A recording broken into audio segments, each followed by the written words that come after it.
Hello to everybody out there. Hello, hello. How are you all? Everybody doing all right? Well, that's good to hear, and thank you so much for coming to this afternoon's session. Welcome to the 2013 Festival of Faiths with the title, Sacred Silence, Pathway to Compassion. We are so pleased. It's just hard to believe. The whole thing is really like a dream that we have had program after program of the most inspiring kinds of sessions. I don't even want to call them talks because they've just been these experiences that have been deeply helpful is the word that I think of, and very profound on many levels.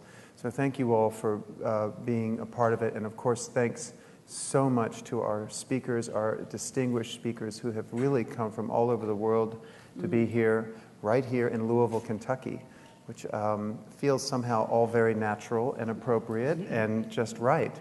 But a huge thanks to them for coming this long way. And many of you in the audience have come from far, far away, including my dear mother-in-law who's just arrived from Argentina, and other Argentines, and Swedes, and one from Hong Kong coming. So anyway, it's just fabulous to be with you all. As you know, to put on an event like this requires a lot of help, and it would just be impossible not to thank those that are so involved, including our office led by Dr. Kathleen Lyons and Sarah Reed Harris and Chris Wooten.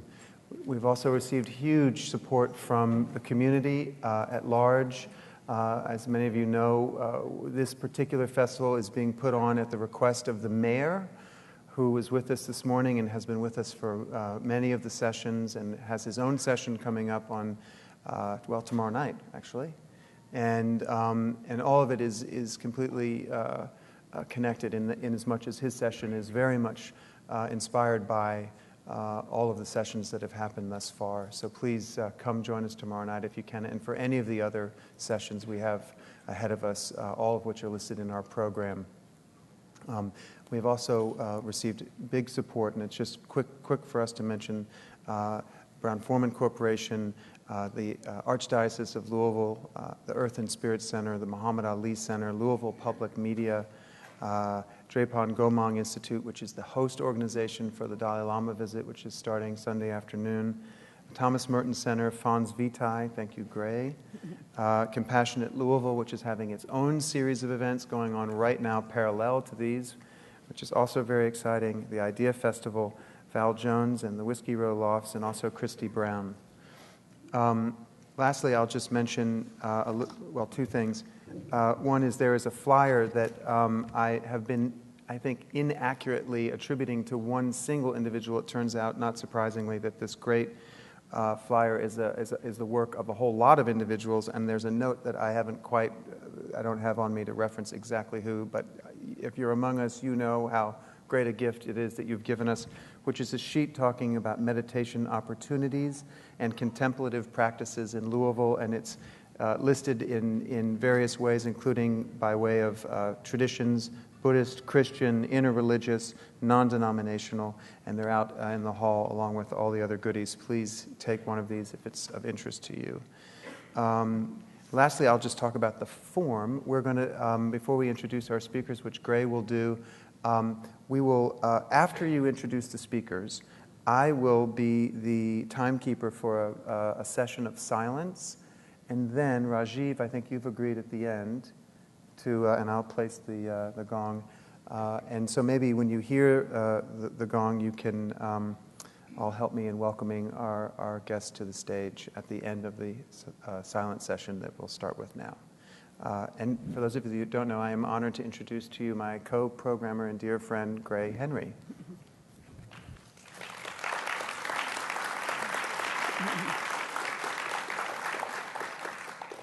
We're very, very, very fortunate to have Dr. Seydou Hussein Nasr with us this afternoon. I mean, we've tried for so many years to have him back. He came when we did the Merton and Sufism Congress many years ago. He was one of our major speakers. But the monks at Gethsemane, the Cathedral Heritage Foundation, we've been trying to bring him back to his Kentucky home for a long time, beginning in Iran, where he headed the Imperial Academy of Philosophy and Science, having studied at Harvard. He then finally returned to America, where he teaches at George Washington University. He's one of the greatest scholars of Islamic spirituality and Islam in general in the world today, and we are supremely grateful to have his company. Also today we have Swami Atmarupananda, I pronounced it correctly, who's come all the way from Calcutta, where he resides in a monastery devoted to Ramakrishna. He's discovered the Vedanta tradition of Hinduism as a student in Sweden and joined the Ramakrishna order at the age of 19, and later spent many years in India, engaged in monastic, scholarly, and spiritual training, where he lives today. He's a founding member of the Spiritual Alliance convened by the Global Peace Initiative for Women and a participant in its ongoing Sufi Yogi and Hindu-Buddhist dialogues. Also, we will have on stage with us the moderator, Rajiv Mehrotra. I'm forgetting how to pronounce your name, Rajiv. Let me give it a try. Mehrotra. My goodness. Let's just say he is a disciple of His Holiness the Dalai Lama. And when the Dalai Lama received his Nobel Prize funds, he gave them to Rajiv to set up the Institute for Human Responsibility. Rajiv is also a filmmaker and the head of an incredible filmmaking situation in Delhi, where he makes programs and interviews some of the greatest spiritual masters alive and not alive. And we are very fortunate to have him as a moderator today. Thank you very much.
Please join me in welcoming our speakers to the stage.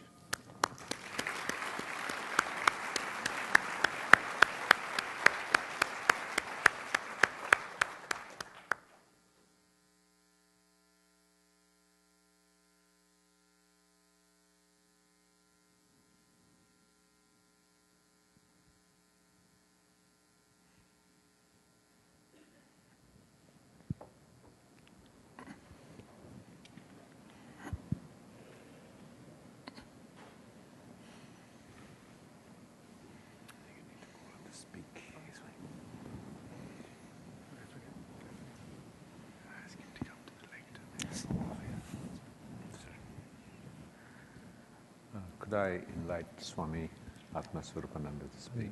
Dr. Nasser, I think. Dr. Sadhu.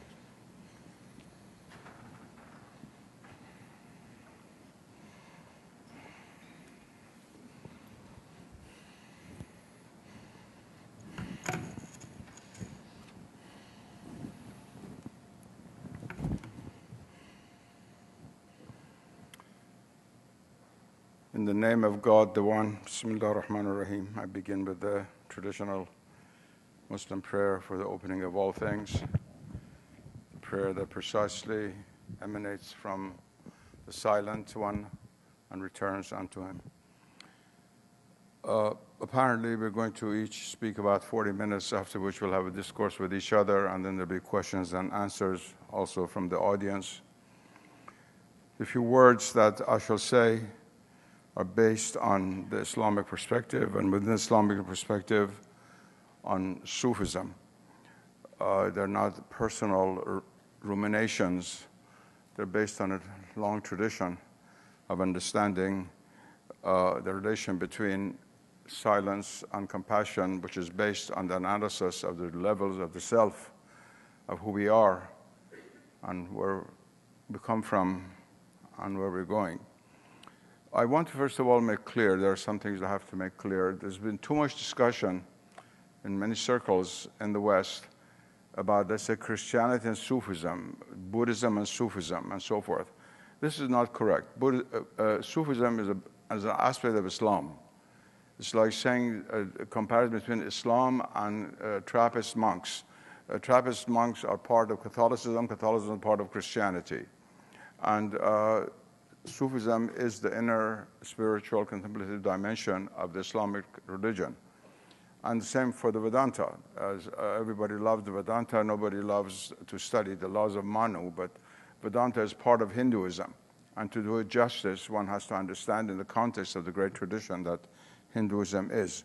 But that's not my responsibility to discuss. The other one is. As far as these two perspectives are concerned, which is the subject of this afternoon session, that is Sufism and the Vedanta, each represents the interior esoteric dimension of the two great religions that met side by side in the subcontinent of India from the 7th, 8th Christian century onward. That is Hinduism and Islam. And through the centuries that followed, was a remarkable reciprocity of presence, of discourse, of exchange between the highest representatives of the two traditions. No one has as yet written fully about the interaction between the Vedanta and Sufism over the centuries. But just to give you one small example, the West would not have known about the Vedanta and the Upanishads had it not been for the translation of the Upanishads by a Sufi who was also a prince, Doordarshan, into Persian. It was this translation that was later translated into Latin by Anquetil du Perron and presented to Napoleon in 1804 and found its way to Europe, and it started all the interest in Hinduism. Very, very few people know that. This is a remarkable chapter of the spiritual history of humanity, the exchange between Sufism and the Vedanta. Of course, that's not going to be the subject for my brief discourse. It's a long, long story, but I thought you should at least know about it. For centuries, great sages have sat from the two traditions and carried out discourse together. But since the subject of this conference was silence, I'm forced to tell you a personal account. I hardly ever do so when I give a lecture, but I shall do so now. In 1973, I went to Madras, where the International Congress of Philosophy was being held in India. I was to give a major philosophical address, but I knew that the greatest living authority of the Vedanta, the Shankaracharya of Kanchipuram, the old Shankaracharya, was living in Kanchi near Madras. So I asked Professor Mahadevan, the great Indian philosopher who was his disciple, to arrange for me to see him. And he accepted. He arranged for me to go and see him. And I went to a garden about 50, 60 kilometers away from Madras. And I was wearing complete traditional Islamic dress. And they put me in this beautiful garden on a Persian carpet. And I sat cross-legged waiting for some time.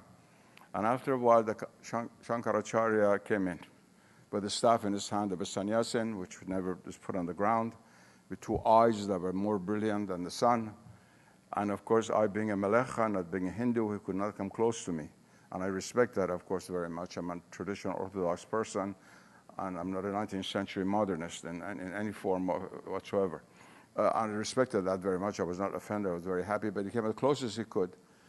And he sat down like the Hindus do, without his back touching the ground, but just sitting on the ground, which most Westerners could not do for more than 30 seconds without falling down the ground or hurting their knees. Don't try it. But they can sit for hours doing this. He sat like this, and a man came from him and he said, Shankara is observing the fast of silence. He will only speak to you in silence. So for about 8 minutes, he and I just looked into each other's eyes.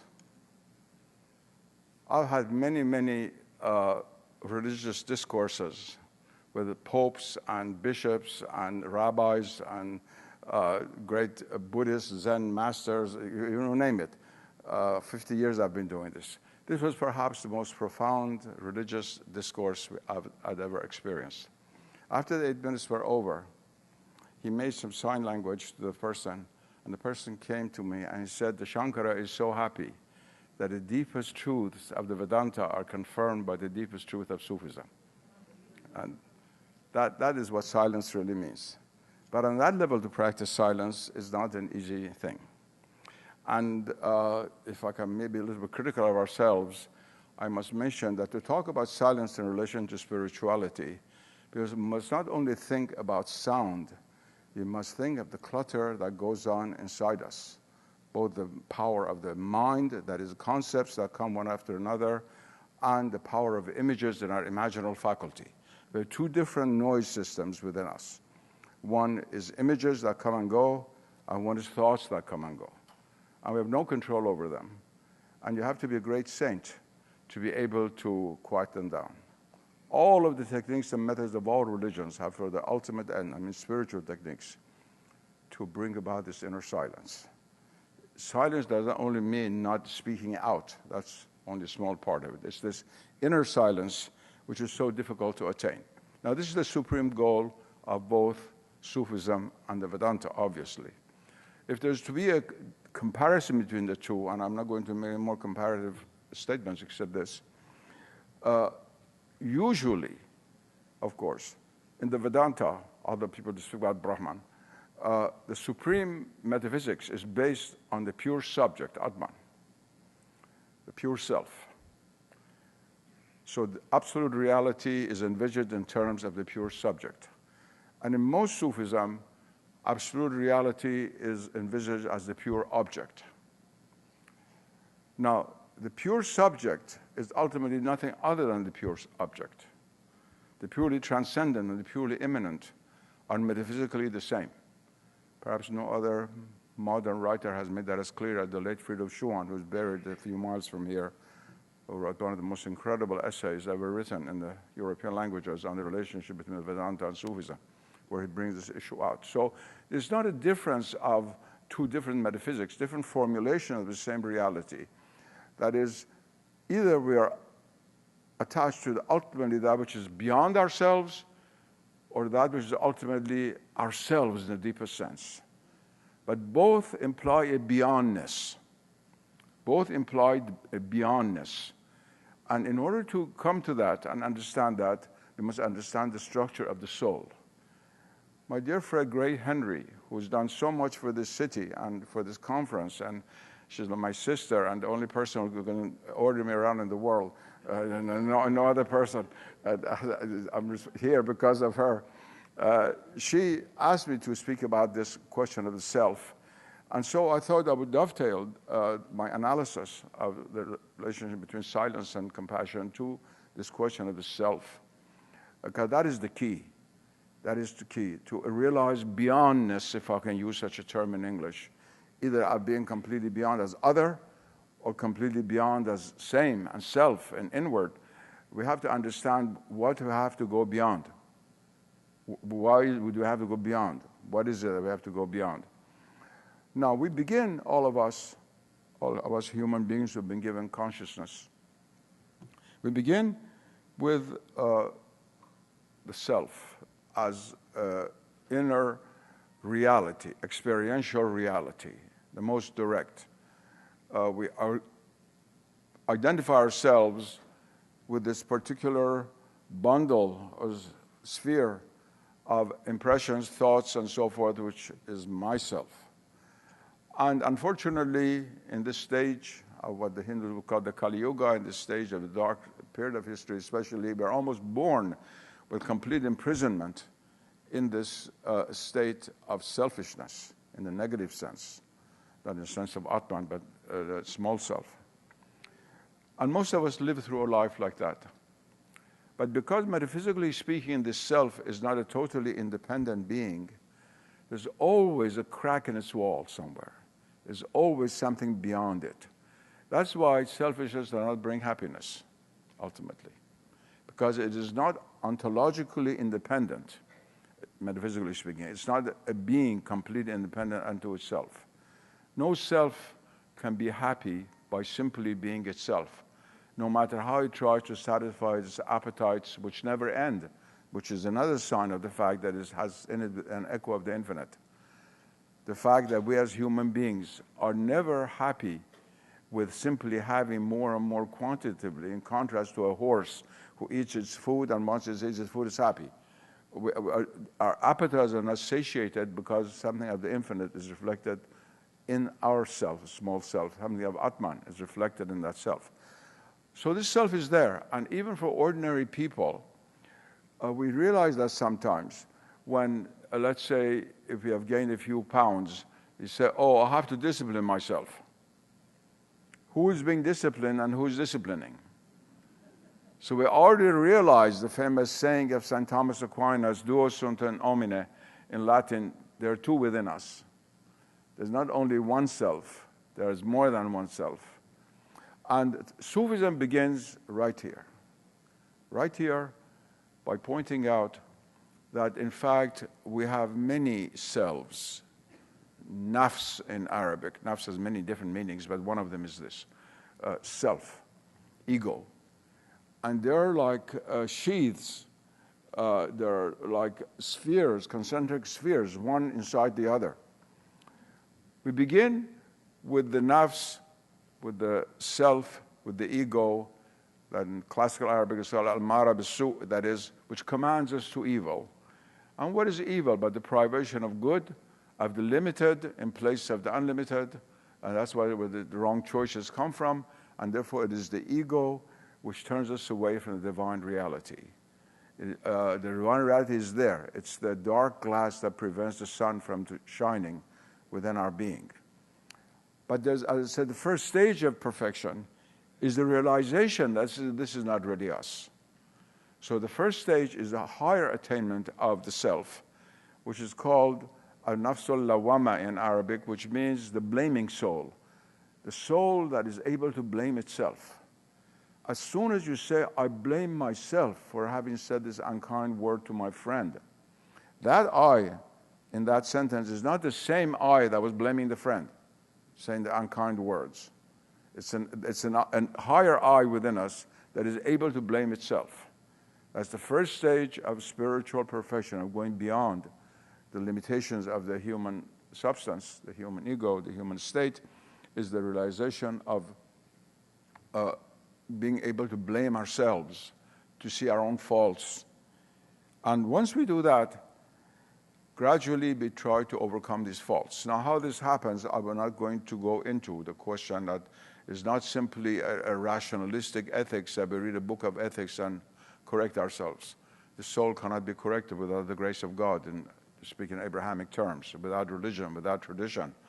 And even in Buddhism, which does not have a theistic view of the divine reality, without the compassion of the Buddha. Why? Otherwise, it would be Buddhism without the Buddha. But there is no Buddhism without the Buddha. And certainly in Hinduism, it's emphasized as much as in the Abrahamic religion. So let me use our own Abrahamic terms. Say our own, most of the people here come from Abrahamic families. We have, I know, Hindus and Buddhists and so forth. But anyway, let me use this language, which we all understand. This transformation cannot take place by itself. There has to be what Christians would call grace. Muslims would call grace, barakah, faith, divine succor, divine help, without which, even if we blame ourselves, we will not be able to cure ourselves from the blemishes that we have. That's a very, very difficult thing. Very, very difficult thing to do, much more difficult than getting 10 PhDs in physics or another subject from the best universities. Much more difficult. And once we attain that, however, once we are able to heal those errors of the soul itself is transformed alchemically, like base metal into gold, into what is called nafs al-mutma'inna, that is the soul that rests in peace, that rests in divine peace. And this is the peace from which emanates compassion. This is the point where Islam and Buddhism also have a lot in common. You always have these images of the Buddha, which have tremendous peace in them. I mean, traditional images, whether it's Japanese or Sri Lankan, from Theravada or Mahayana, or of course Vajrayana school in Tibet, one of the most beautiful images. They're always a remarkable element of peace, but combined with compassion. And compassion issues at this level of the soul. And once one reaches that, then one reaches the highest level, according to Sufism, which is naftar radiyatan mardiyatan, as the Quran says, that is the soul that is both satisfied with God and God is satisfied with it. That is the highest attainment. The word satisfied here, reda, from which come so many Arabic names like the word reda, mardiya, and so forth and so on, is a very profound virtue, to be able to be satisfied. We are dissatisfied human beings. We cannot be satisfied. We cannot become satisfied unless we're able to try to go through these steps of perfection to gradually attain the state beyond the limitations of the ego. The great mystery of the human state, which all religions have emphasized, is that the human state needs something beyond itself in order to be human. To deny the divine element in human beings is to live below the human. And Sufism emphasizes that, every religion emphasizes that, and Sufism opens the door within Islam for not only talking about this, but also attaining it. Now, to attain that stage is to realize the truth that the Quran mentions when it says, verily, we created you from a single soul. Nafsun wahida. God says that we created all human beings from a single soul. But that we are not aware of that usually. That is the origin of compassion. Compassion is not simply sentimentality. Tomorrow when I speak, I'm going to talk about the relation between compassion and truth, which we oftentimes negate and deny and neglect at very great cost to humanity. I shall say something about that tomorrow. But let me just say here that compassion is not only sentimentality. It is that. It includes good sentiments. Good sentiments are fine. It's not just feel good by giving $1 to some poor person in the street. It's much more profound than that. Compassion is to be true to ourselves. True to ourselves, to be our real self. Why?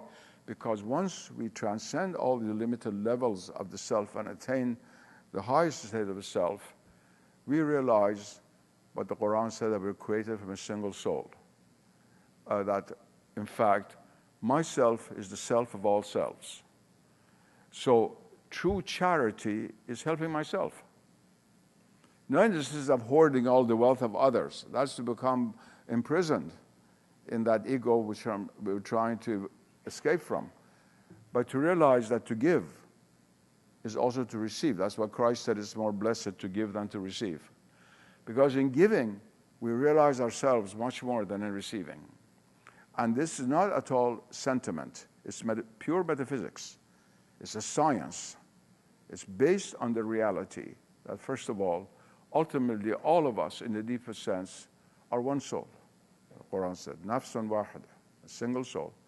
Secondly, in helping others, in being charitable towards others, in showing compassion to others, we're being true to the only thing that is really true in us, that is the Supreme Self.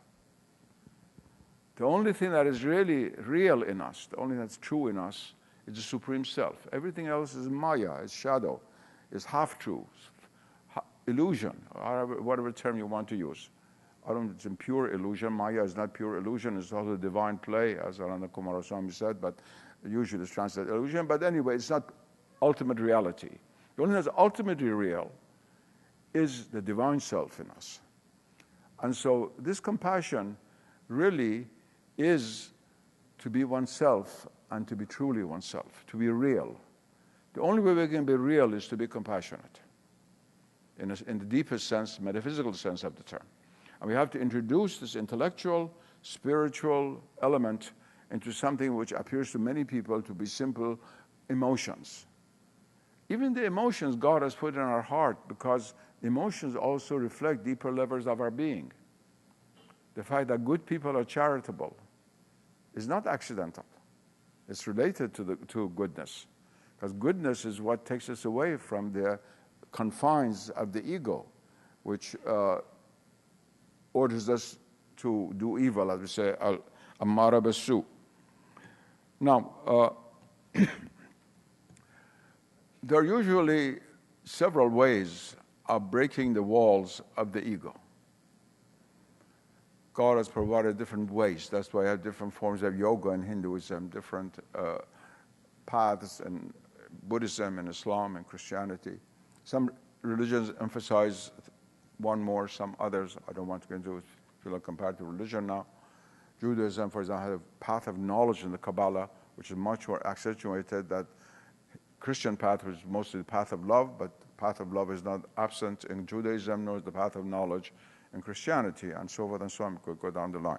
Now, just turning to Islam, but these are comments really pertain to other religions as well. There's several ways that we can overcome the walls of the ego. And the first question, of course, why do we have to overcome walls of the ego?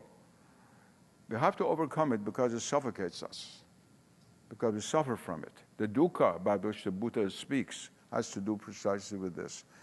If we could be happy in the prison of the ego, all religion would be useless. And in fact, nobody would have followed it over the millennia.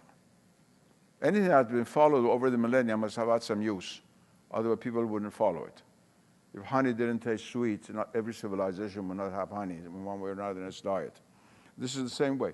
This is a very, very important point. So since we're not happy, we cannot be happy in this prison of the ego, our spirit is made for the infinite. It's made for the empyrean.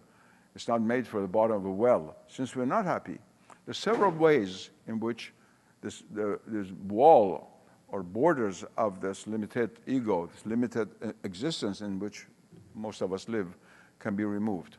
There's not only one. One is, of course, through pure knowledge.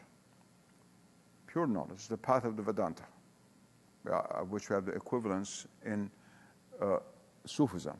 That is, sapiental knowledge burns through all of the limitations of existence and leads ultimately to the sun, which alone is. Not everyone, however, is gifted with this aptitude. Not everyone can follow the path of pure knowledge. There's then the path of love, the path of devotion. And this path of devotion is to go beyond our ego, to give ourselves. And love means attachment. Love means attachment. whereas knowledge oftentimes implies detachment from some things. Love always means attachment. The object of love is what we're attached to. There's no such thing as detached love. There's no fire that does not burn. Now, this is a very, very important element. Some people would say the most important element of possible spiritual paths or the spiritual life of humanity, and that is the path of love, which is not only the love for God, but also love for all that comes from God, which means all of His creation. And here in is to be found the real meaning of compassion. The word compassion in Latin comes from two words. Com, which means together, pathos, from Greek pathos, which means pain. Pain originally, like pathology you have in medicine. But also it means elation of the soul. It means movement of the soul. And the deepest sense, compassion means feeling the pains of others. In the deepest sense, that's the etymological, that's what the word means. But why do we feel the pains of others? Because the other is none other than ourselves. And he or she who does not feel the pain of others is living not only below the human state, but even below their own possibilities. They're not fully human. To be human is to be attached to the whole of existence. And I, for one, who was the first person perhaps in the West to speak about the environmental crisis when nobody spoke about it in the 1950s and 60s, and in spiritual sources, not only the pollution of rivers like I'd been written about before I wrote, I want to emphasize that compassion, metaphysically, spiritually speaking, should not only be towards human beings. And it should certainly not only be towards our religion or our family or our town or our streets and so forth and so on. Most people have some compassion. Even murderers have compassion perhaps for the sister living down the street and give her some money. But it must be infinite. There must be no boundary to it. And most important of all is compassion towards all creatures. One of the greatest lessons I think that the modern West can learn from Oriental spiritualities, whether it's Hindu, Buddhist, Islamic, or anything else, Taoist, is that there's no completely sharp line between the human and the non-human. I don't mean in the Darwinian sense. Darwinism is a kind of caricature of truth. It's truth inverted 180 degrees. But I'm talking about the fact that the value of existence is not only of human beings. We cannot sacrifice everything for the sake of human beings. Nor is it only in life. We cannot sacrifice mountains and rivers for the sake of life in general. They're all intertwined together. That's why when we destroy the salinity of the ocean, so-called non-living water of the ocean, we also affect all those living things in it and destroy them. So this compassion is something which is absolutely essential, not for the realization of the truth and for keeping the world going. Without compassion, human beings cannot survive. We are now observing this before us. We are observing our own suicide because of lack of compassion in the metaphysical sense. Not that there are no compassionate people around. There are Christians who go and open up hospitals in Africa, and they're very compassionate on a human level. They have no interest whatsoever in nature and other creatures because they were never taught that in school. They were never taught that Christianity had anything to say about the sacredness of nature. So compassion in the deepest sense goes back to the metaphysical structure of reality. And in the West itself, in classical texts, in the Middle Ages, in the Renaissance, there were certain philosophers and theologians who wrote about sympatheia in Latin, sympathy. Sympathy is very, very profound. They said between all creatures there's sympathy. The vertical sympathy between heaven and earth, every creature on the earth and heaven, the celestial prototype, and on the earth horizontal between all creatures. Sympatheia means to feel the pain of others. Again, same word, sim and pathos. Its root is the same. And so, when we talk about silence and compassion, you must understand that this is not a sentimental matter. It is to realize the nature of things. And why silence? Because silence is a symbol of the origin before the cacophony began. And it's more than a symbol. It's a very important point. We could say everything that we say about silence, about light, because light and sound are the two fundamental phenomena which usually make use of in all religious texts to describe metaphysical truths. We talk much less about perfume, although occasionally, for example, in Islamic hadith, the Prophet spoke about perfume. But usually it's light and sound. And why is it that we always talk about holy silence? We don't talk about holy darkness.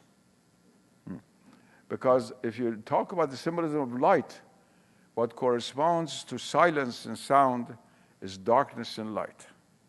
And that darkness is there in metaphysics. Nicholas of Cusa speaks of it in Christian metaphysics. And it's very, very important in both Hinduism and Islam. You have the night of Brahman in Hindu cosmology.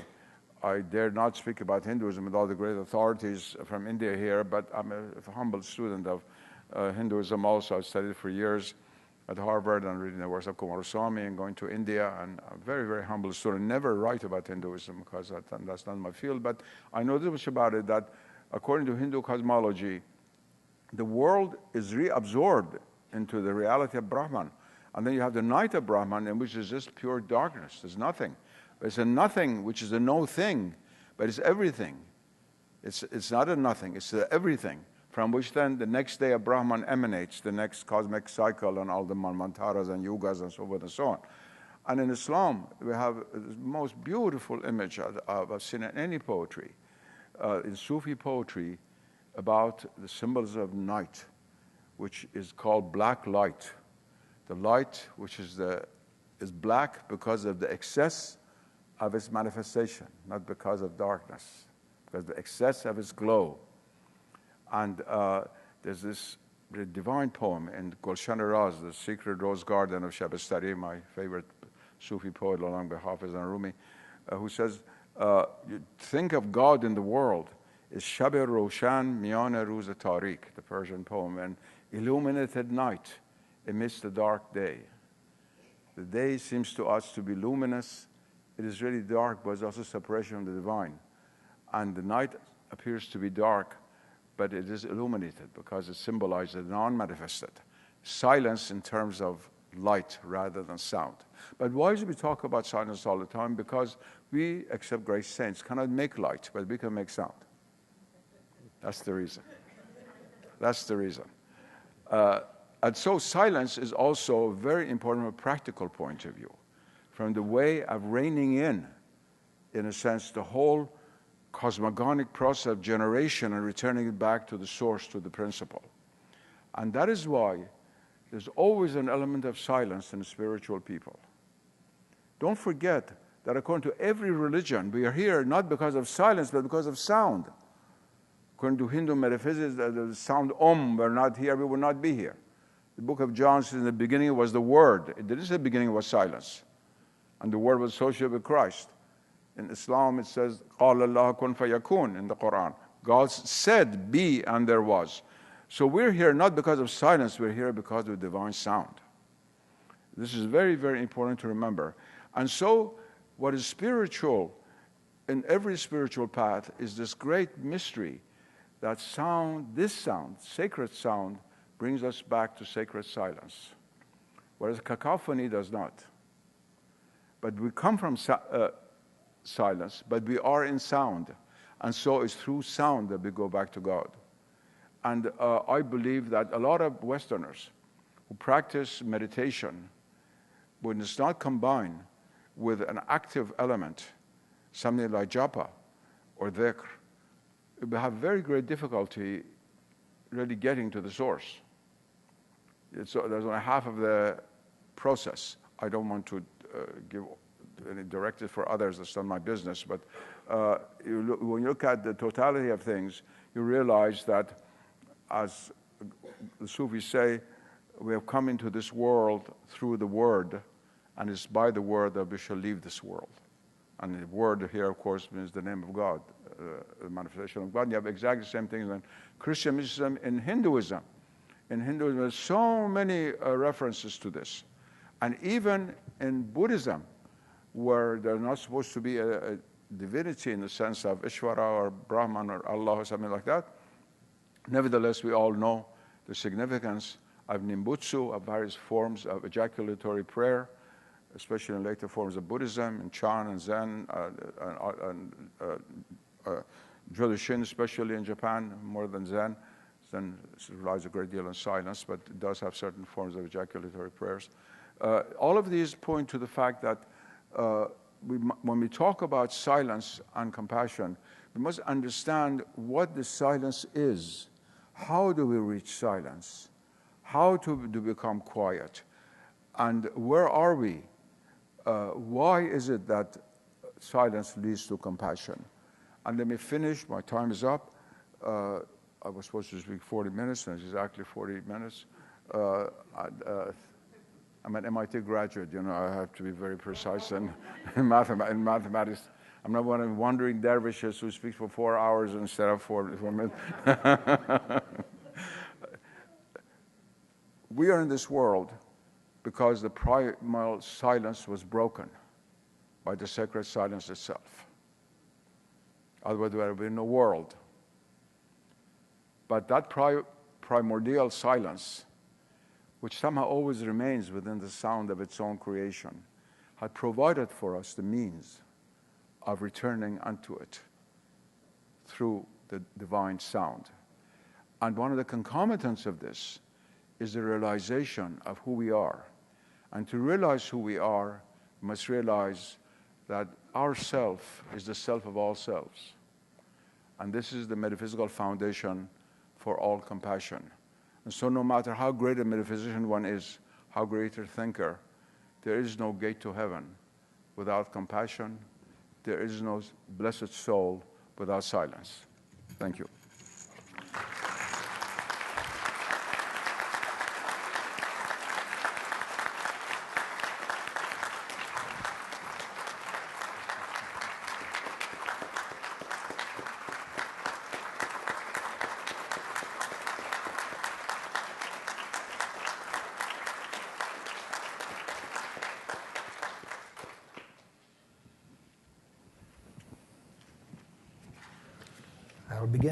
I'll begin with a chant, first in Sanskrit and then a translation.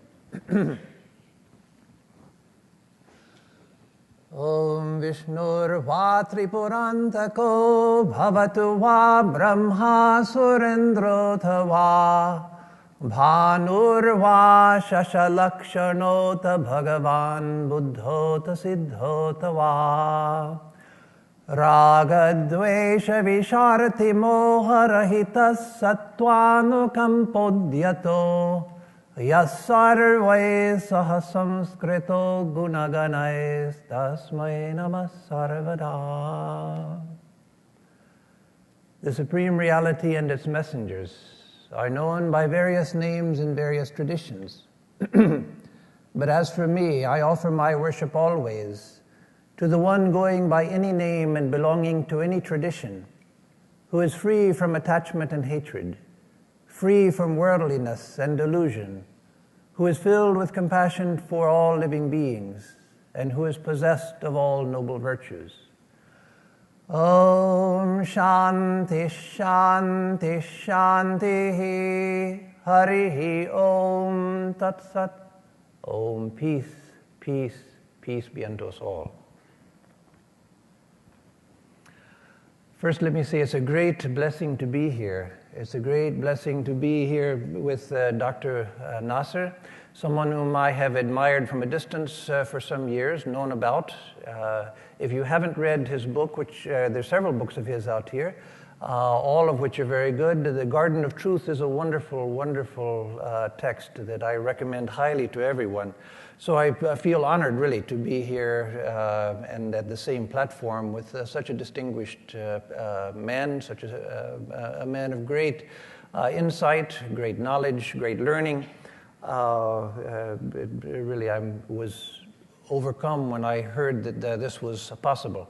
I thank very much the organizers who have made this extraordinary event possible. I've heard it said several times, well, you've come all the way from India for this. You couldn't have kept me from coming once I knew it was possible to come. It was an honor for me to come. And I thank the city of Louisville for making this possible. It's really an extraordinary thing. I've been to many interreligious events, and I've been to many cities in America and in other countries. But it's a very unusual thing that a city like Louisville would put on such an event and put it on year after year. So I thank those of you who are here from Louisville. I thank all of you who came from outside for coming. And I thank the organizers for the wonderful work that they have done. So first, let me say that yay to everything that Dr. Nasser has said, Professor Nasser has said. There's nothing, obviously, if I were to speak on the same topic as I will now, I'll say it in different terms, but there's nothing which he said which I would have the slightest quibble with. So I will speak in somewhat different terms, but at least from my perspective, and I hope from his, at least from my perspective, it's complementary. I always like, just as a matter of personality, as a matter of temperament, I like to work from the terms of a theme that I've been given here: sacred silence and compassion.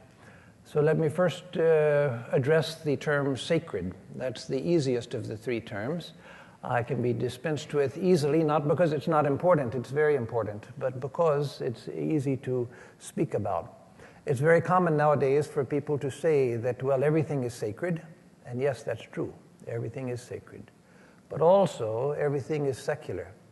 Everything is secular to the mind which is non-sacred. That is, to the mind which doesn't see the sacred. Everything is secular. Religion is secular. God is dead. And everything in the universe is just material. Just dead, dull, and sentient matter, that is. And so to the person who is spiritually minded, everything is spiritual. There is no secular. Someone said, let there be light. God said, let there be light, and there was light. It's certainly easier to see you this way. I can actually see who I'm speaking to, but it doesn't matter. So to the mind that is able to see, everything is sacred and everything is full of light. Everything.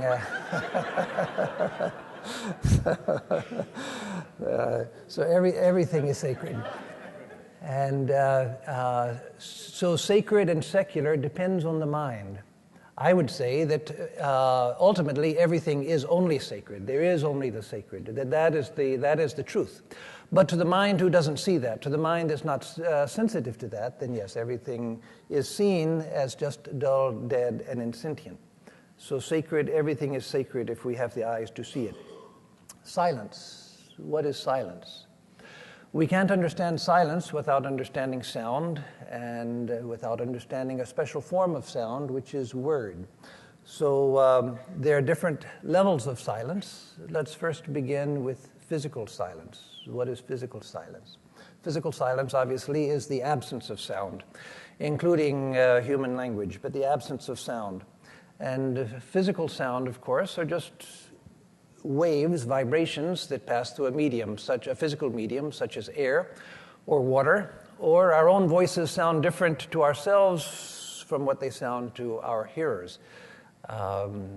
Nowadays, it's not so long before a person first hears their own voice recorded, but when I was a kid, tape recorders were rare, and I was in the 8th or 9th grade, before I ever heard my recorded voice, and I was shocked. That's me.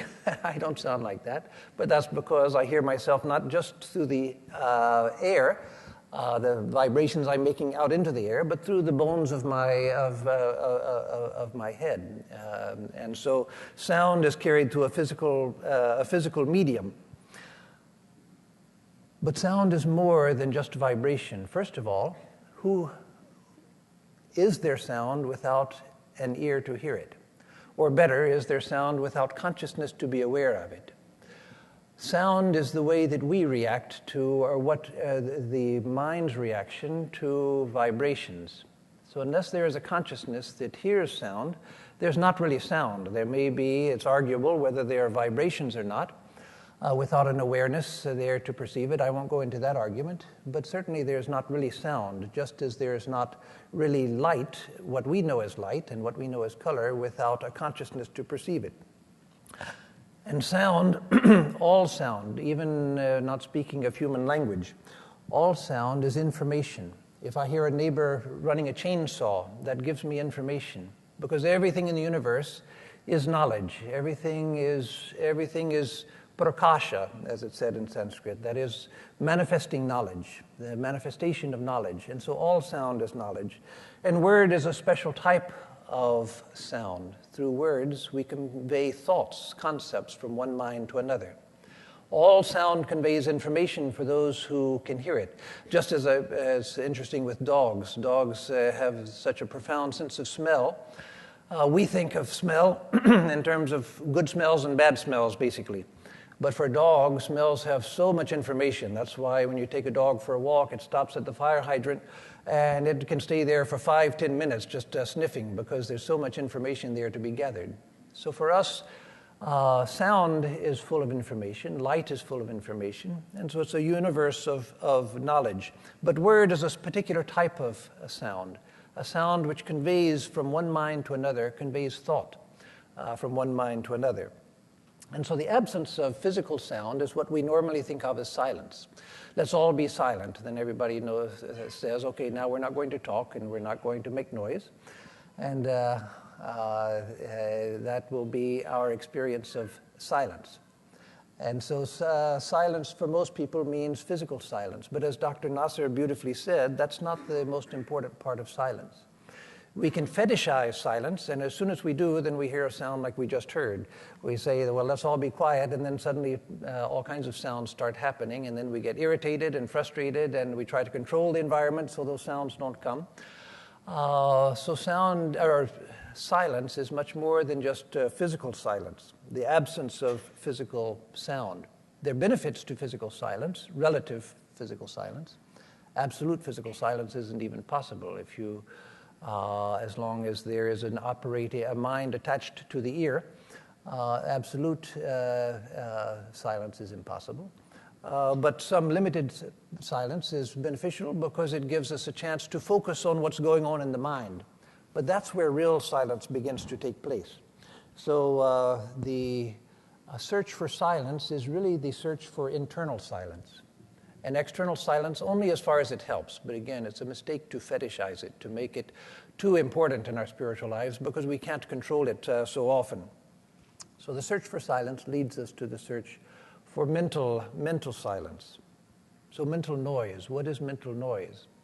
Mental noise is the cacophony of thoughts that are within the mind, the thoughts that are going on. As Dr. Nasser beautifully pointed out, thoughts are generally in the form of sound and image. Sound and image. According to the Vedanta and to the yoga psychology, there's a point where image and sound divide. There's a place above the ordinary operation of the mind, not beyond the mind, but beyond the ordinary operation of the mind, before sound and image separate, where the two are one. But for us, in our normal mental operation, there are image and words, concepts. And so mental noise is different from physical noise. So many people come to people like myself, a spiritual person, a person who's practicing spirituality. I don't make any claims for myself, but someone who's practicing sincerely, trying the best that he can, and says, Swami, I wish I could just tell my mind to shut up. I wish I could find some way to tell my mind to shut up. So that's the silence. That's where silence really begins. When we begin to work with the mind, what is mental noise? Again, mental noise is thoughts, primarily words and images.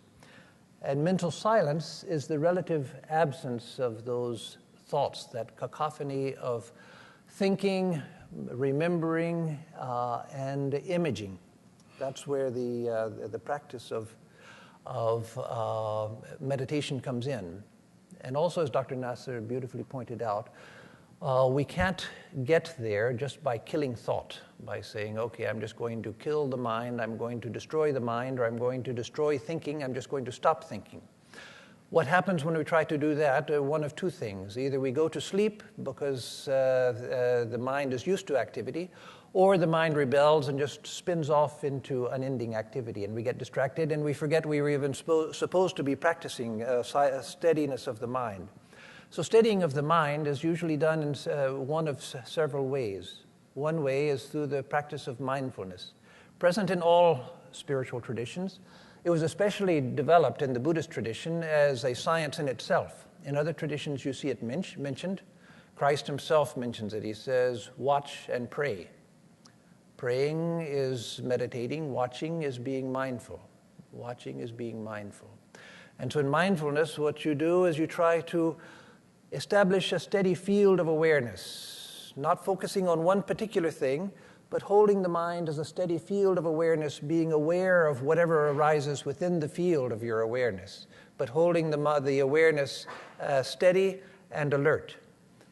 Another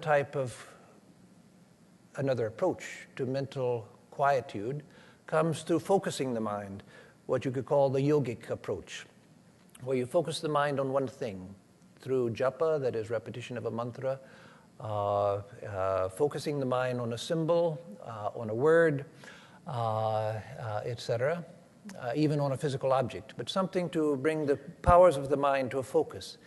That has great value, as does mindfulness. Focusing the mind on one point has great value because all knowledge comes through concentration.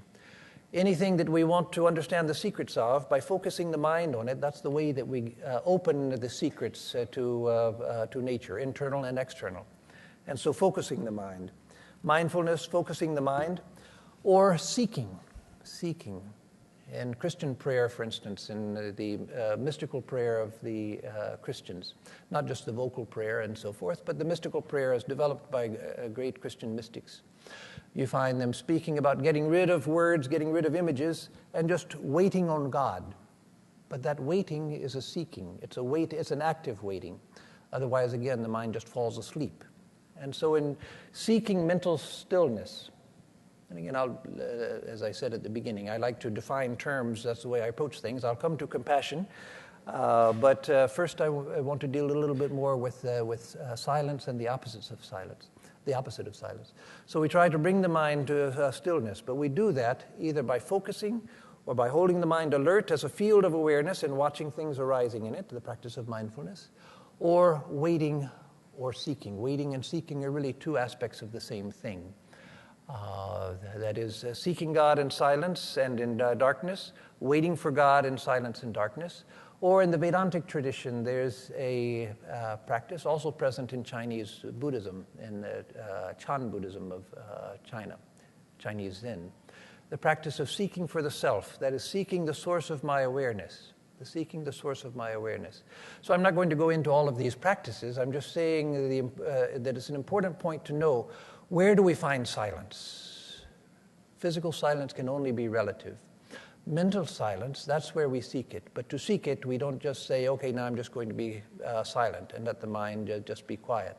The mind won't do that. It'll either go to sleep or it'll spin off into activity. So something which disciplines the mind, which brings it into a state of silence. There's the second sutra, that is aphorism, of the Yoga aphorisms, or the Yoga Sutras. The most famous of all of the aphorisms on yoga, which is Yogas Chitta Vritti Nirodha. Yoga is the cessation of the modifications of mind. So that's talking about the perfection of yoga. Much of the rest of the Yoga Sutras tells how you get there, and they give techniques for doing it by training the mind, not just by killing the mind, which you can't do, but by training the mind, for instance, through focusing and other methods, seeking and waiting, etc. But yoga is the cessation of the modifications of mind. And then it says, Tada drashtu swarupeva sthanam. Then, when the waves of the mind have subsided, then the seer is established in its own nature. The seer is what? The seer is the self, which Dr. Nasser was talking about. the true self, the divine self, the one self, the self where all of ourselves meet. When the mind becomes still and becomes quiet, tada drashtu swarupeva sthanam, then the seer is established in its own nature. You are the seer. I am the seer. Each one of us is the seer. The animal, the conscious animal, any conscious being is the seer, and yet we've identified with the activities of the mind. So that's why silence is important. That's why silence leads us towards the truth which is also compassion. It's because when the mind is still, then the truth becomes revealed.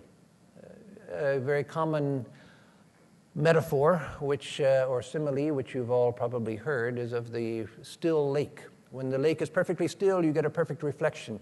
We've all seen beautiful calendars of alpine lakes where the water is perfectly still, and there's a perfect reflection of the trees on the other bank. And sometimes when you first look at it, you're not sure which way to turn the picture, because which is the reflection and which is the reality.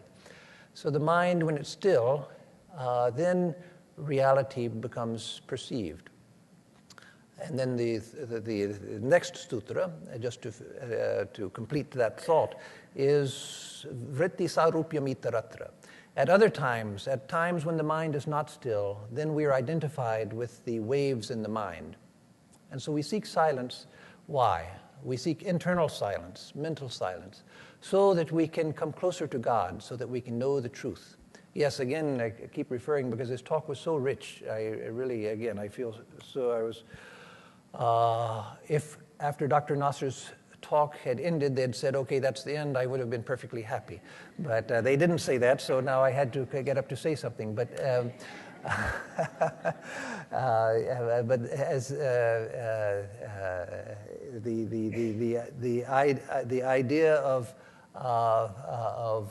the internal stillness, where the mind becomes still and the self becomes revealed, then that's what we're seeking in silence.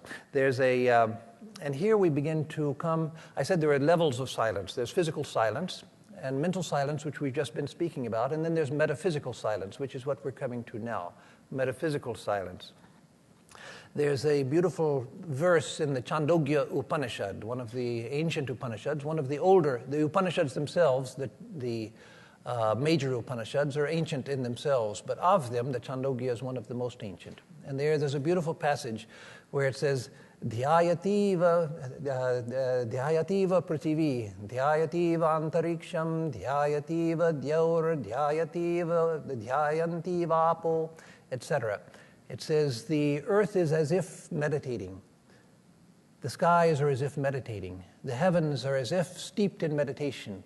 The waters, the rivers, the lakes are all steeped in meditation. The mountains are steeped in meditation. Men, women, and the celestial beings are all steeped in meditation. Deva Manushya. They're all steeped in meditation.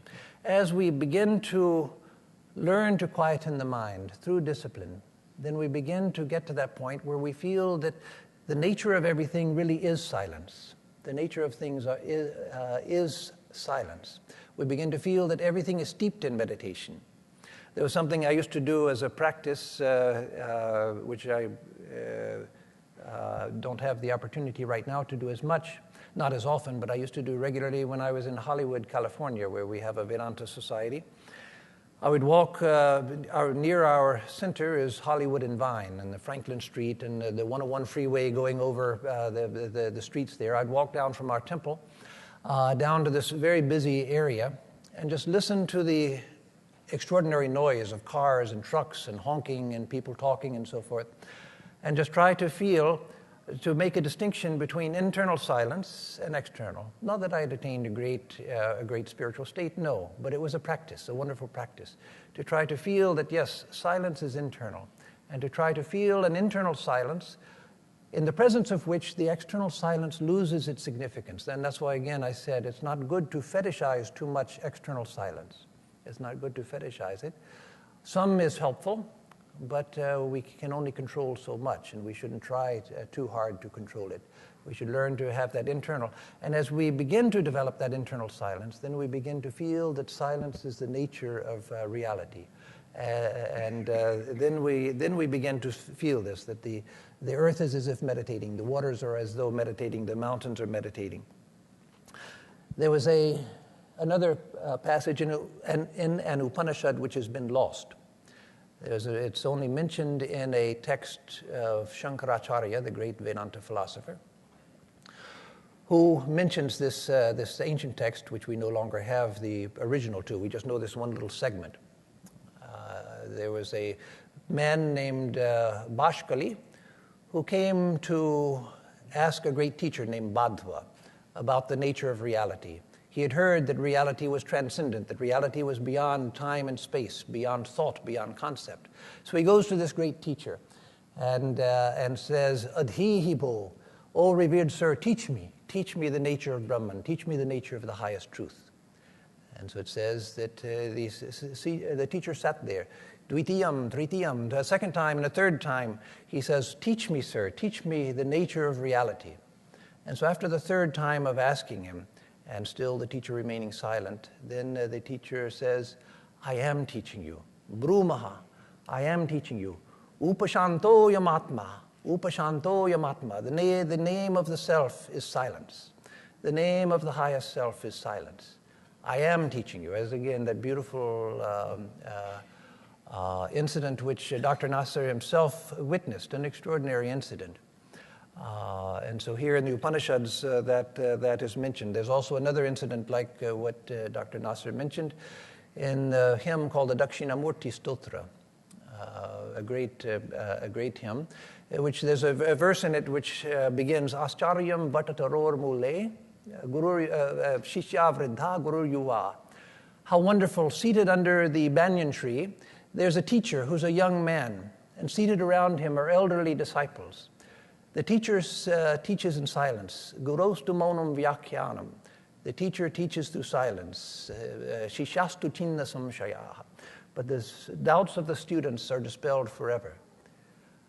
That's something that only a great teacher, as the great former Shankaracharya of Kanchipuram, that Dr. Nasser met, only a great teacher like that can teach with that type of silence. But those who can teach in such silence, just their very presence is a great teaching. That's the type of silence that we want to attain. We want to approach it from where we can now. And in spiritual life, one of the things to know is what is our eventual goal and how do I work to get there? How do I get from where I am now? And so we begin where we are now, but we need to know where it is that I want to go. And so that's where we want to go. There was a great king in Indian lore who asked his ministers and the wise men of his kingdom to teach him the knowledge of the self, to teach him how to realize the self, that is the divine, the infinite self, the one self of which we all are part, where our being merges into the being of the divine. So he asked, and the different people taught him different things, but he couldn't get it. He couldn't get it. But he had real hunger. It wasn't just an idle, speculative wish of his to understand something. He really wanted to experience this deeper reality. And so for years he went on asking people, trying what he was taught. One day it said that God took compassion on him, and God appeared before him in the form of a gardener, taking the form just of an ordinary, humble gardener that the king, of course, didn't recognize. And the gardener was there trimming the plants in the garden. And the king came up to him and asked the gardener, Gardener, please hand me a rose. And so then the gardener stood up and said, stop. And the king, because of his years of practice, he was ready. When the gardener, who was really the divine appearing in human form, said, stop, suddenly the king said, stop. Okay, I stopped my body. But no, the vital force within me is still flowing. Stop the erratic flowing of the vital force. But no, he said, stop. Let me stop the mind. And so he brought the mind to stillness, which he could do because of his years of practice. And he went on stopping everything until he attained to the highest silence, and there he realized the highest truth. So again, that's the silence that we want. It may not be accessible to us now, but if we know that's where we're going, then we begin to look in the right places. There's another Vedic passage, an ancient Vedic passage, before even the Upanishads, in the very oldest part of the Vedas, which says, let me chant it for you, and then I'll translate it.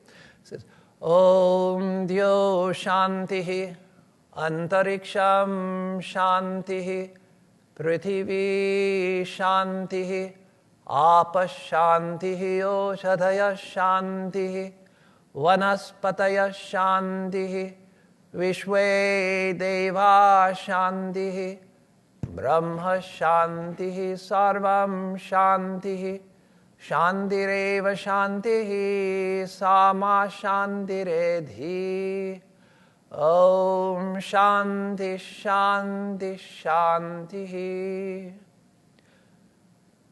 Now, Shanti is usually, as most of you know, is translated as peace, but it can also be silence. But let me translate it in the usual way as peace. This says, peace is in the heavens, peace is in the sky, peace is on earth. The other passage that I quoted before was the earth as if meditating, the sky as if meditating. But here it's saying peace is in the heavens. And it's really not is in, but peace is the heavens, peace is the sky, peace is the earth, peace is the waters, peace is the plants and the trees, peace are the celestial beings, peace is the nature of truth. May that truth, real truth, be with us all. That's the translation of that particular prayer. And so again, that's the peace that we want. As we begin to even approach it, one of the beautiful things about spiritual life is that long before, when we're still ordinary people striving and struggling to get somewhere on the spiritual path, we begin to see the distant mountains, we begin to see the lay of the land, and we begin to understand things that we can't yet experience fully, but we begin to see the lay of the land before us. We begin to get glimpses.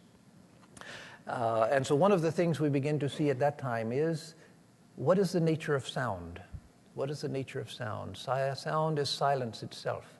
Sound is made out of silence. It's like dropping a pebble into an ocean of silence, and the waves are what we call sound. If we begin to get even a glimpse of that, then the contrast between sound and silence goes away for us, or it begins to go away for us. We begin to see through the dichotomy between sound and silence. We begin to see that sound itself is made of silence.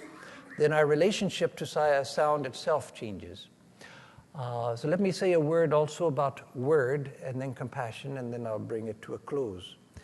Because I've spoken a lot about sound, I want to say at least a word or two about word, because word is a very particular type of sound. Again, the way that we communicate. But there are traditions, as again Dr. Nasser indicated, there are traditions, including the Hindu and the Islamic and the Christian, and the Jewish traditions, the Kabbalistic tradition, which say that creation, one way of looking at creation is that creation has come out of the Word.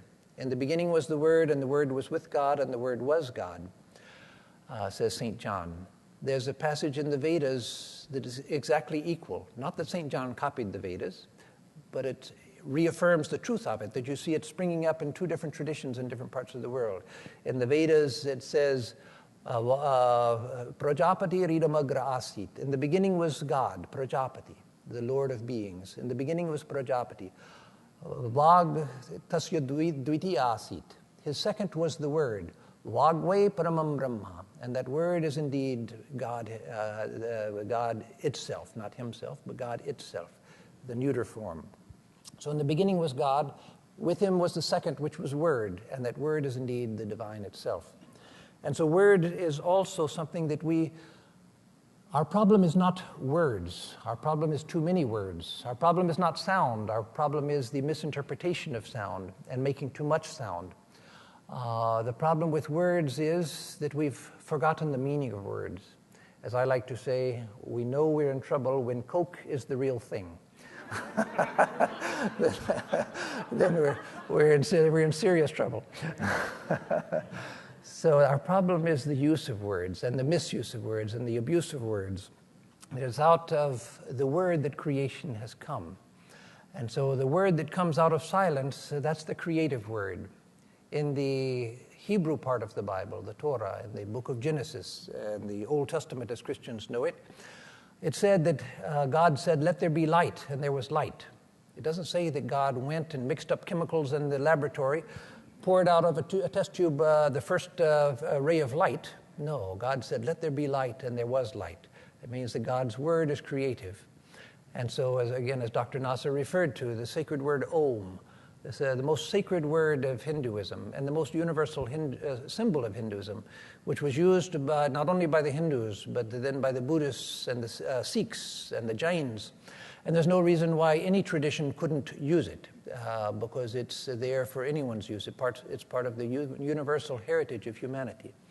The sacred word Om is said to be the first creative sound out of which everything else has come.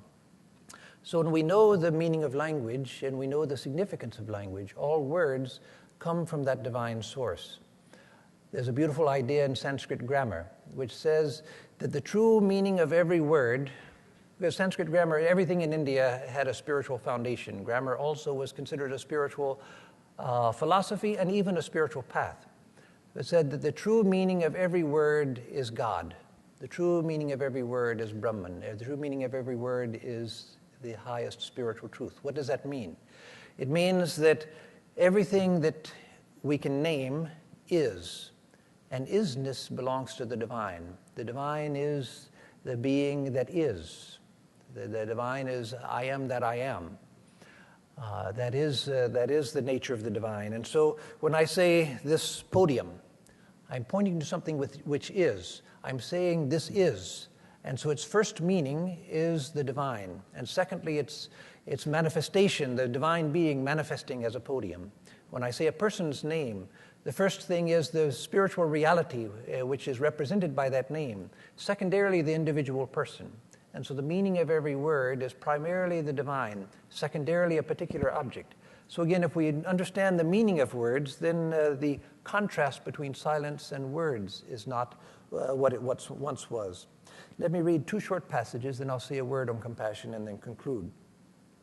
One is from a Sanskrit grammarian, and he says about the practice of spirituality from the standpoint of word.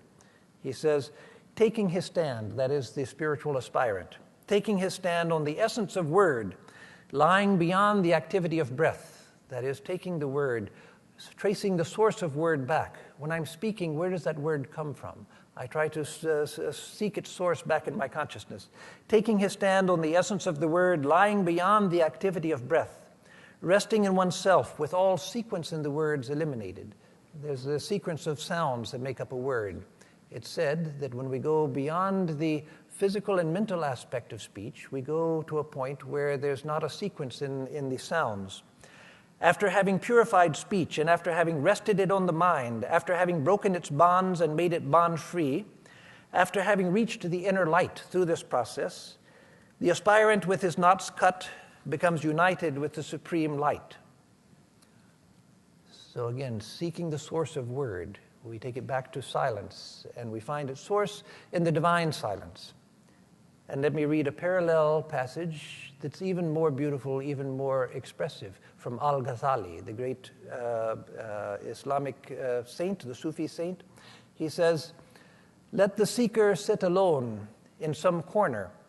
Let him see to it that nothing save God, the Most High, enters his mind. Then, as he sits in solitude, let him not cease saying continuously with his tongue, Allah, Allah, keeping his thought on the name of God. At last he will reach a state where the motion of the tongue will cease." Again, you remember Bhartrihari, the grammarian I was quoting before. He says, actually, I'm sorry, it wasn't Bhartrihari, but one of his commentators. He said that go beyond the level of the breath with the word. So at last he will reach a state where the motion of his tongue will cease, and it will seem as though the word flows from it. Let him persevere in this until all trace of motion is removed from his tongue, and he finds his heart persevering in the thought. Let him persevere until the form of the words, its letters and its shape, again, the same as what I was reading before, is removed from his heart, that is the sequence.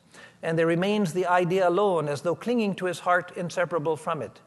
Nothing now remains but to await what God will open to him. If he follows the above course, he may be sure that the light of the real will shine in his heart. So again, tracing word back to its source in the divine. So again, if we learn the meaning of sound, and if we learn the meaning of silence, if we learn where to seek silence, If we learn all of this, and we begin to find that yes, silence is the nature of reality. Silence is the nature of everything. That within everything, the silence is already present. It's not something we have to create. But then our relationship to sound changes, and our relationship to word changes as well. And finally, compassion. Compassion is, I really don't have anything to add beyond what Dr. Nasser said, but let me just say so that I will say something about it too to complete the talk. Compassion is not, as he so beautifully explained, is not sentimentality. So it's not just good feelings. And it's certainly not looking down on someone and feeling sorry for them. Oh, look at the poor wretch, they're suffering, let me do something, throw them a bone or give them something to help them out. No, that obviously is not compassion. Compassion is the feeling of sameness, the feeling of the pains of others and the joys of others as my own, feeling the experience of others as my own experience. What is the value of that? What is the value of true compassion? What's the value of doing that? The value is that that's reality. That is what reality is, because there is no separation. There is no ultimate separation. It's the feeling of separation is being enclosed within this ego self, which is the source of all of our problems. And when we can overcome that, then we find that compassion is not something that we're told to do because we're supposed to do it. It's not something that, well, it's good for you. It may hurt, but it's going to be good for you. It'll form character. No, it's something which is good for us because it's truth. It's something which is good for us because it's our own nature. It's something that's good for us because once we begin to open our hearts, the sense of ego becomes porous, and we begin to let the world outside be included in our sense of self. When our sense of self begins to expand out and include the rest of the world, then we are the gainers. We are the gainers because we become large. Not the ego, but our real being becomes large. As long as we're this little self enclosed within the ego, then we're threatened by everything. As we become large, as we learn to include the world within our sense of self, then we become closer to truth, we become large, and we find out what true and lasting and secure joy is. Thank you.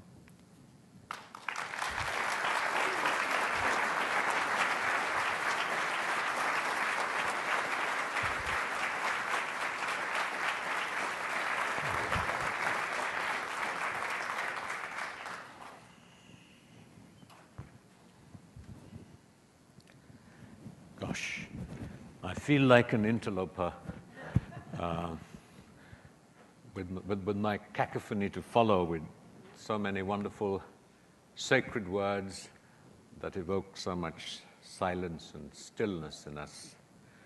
Well, I'm just an unworthy aspirant, and I'm deeply grateful for the words of wisdom that we have heard from you. And I just sort of sit here with a prayer that, being the middle of the sandwich, that it all gravitates towards me and I somehow assimilate this intuitively and subliminally. My question really was that as two eminent people who embody many of the aspirations of what you refer to and what you describe, for us in samsara, we struggle with our notions of happiness. And for us, the aspiration of the path, usually in the words that we are able to use, manifest and well, we want to be happy and not be unhappy and to avoid suffering. So what are the unique characteristics or qualities of someone who has achieved sacred silence or enlightenment or whatever phrases or words that one might use? What are the qualities? What happens? What is the experience? How do we identify it? In what ways does it manifest itself? As everyday beings, what can we hope to reach? What can we aspire to? How does it express itself? What are the unique features of it? Yes, Yes, it's a question for both of you. Your question has really several responses. The human beings who reach the highest levels of what you call holy silence who do not manifest this. And you will never find out. That's not their function. It's to be. And that's it. The other human beings whose function it is to manifest that in this world. And your question really pertains to the second category. Usually people like that, first of all, there's a kind of certitude in their word, an attraction in their word. It confirms a famous Persian proverb that a word that comes from the heart settles upon the heart. That somehow the words, even the sentences, the grammar may be similar to someone else's, but it settles upon one's heart. There's an inner attraction for it. Secondly, there are usually people who have a perception that goes beyond the immediate perception of things. Not all of them are great metaphysicians necessarily, but they're spiritual beings. The spiritual being always sees everything in divineness. There's the perfume of the sacred in everything, as he just pointed out in another context. I agree completely with what you said at the beginning. There is such thing in the secular world, otherwise we wouldn't be where we are. But for the spiritual person, the perfume of the sacred is even present there. So he's able to present sometimes even ordinary, everyday experiences in another light. Another light. There are so many stories of great Sufi teachers walking the street in the bazaar or something like that with some of the disciples, and a man comes along with a donkey and passes by and nobody knows it, but he has a spiritual lesson with his disciples because of that. And a great teacher is not one who only speaks about pure philosophical metaphysical ideas, but is able to express the deepest meaning in the most everyday common experiences. Eating lunch, drinking water, walking in the street. One can expound the deepest truth from anything. I once had a great teacher in Iran who was very funny. He said, so-and-so, you said all these years you've studied and so on and so on. If you're going to explain the whole of metaphysics through eating Persian rice, then you reach some station. So it's a kind of what is so much emphasized in Zen, a kind of extraordinary ordinariness. There's no haughtiness involved in it.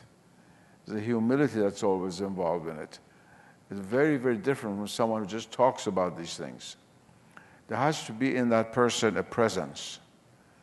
And there's in all human beings a sixth sense of sensing the presence of the sacred.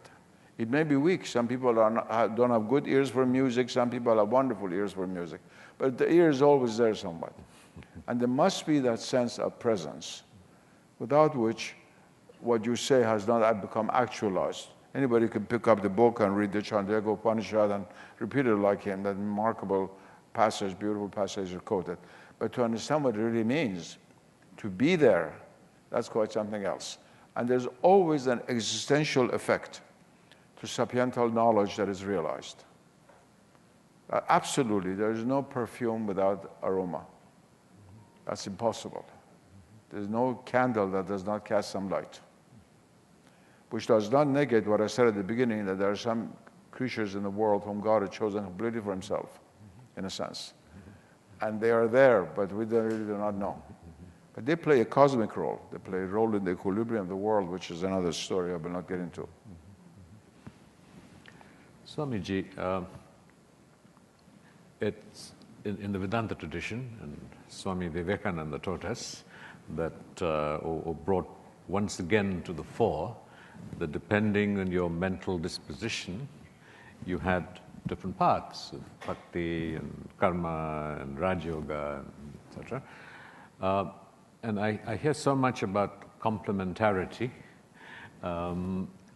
Surely there are different paths given to different people in terms of maybe the social context in which they live, their mental dispositions. They have the need for different mental diets in order to reach this goal.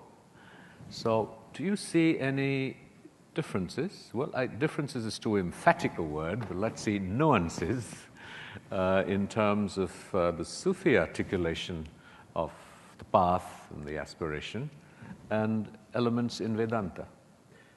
Yes, that's a good question, and I don't see a difference, I do see a nuance, and that's why you can read a Sufi text and recognize this is a Sufi text, and you can read a Vedantic text and recognize this is a Vedantic text.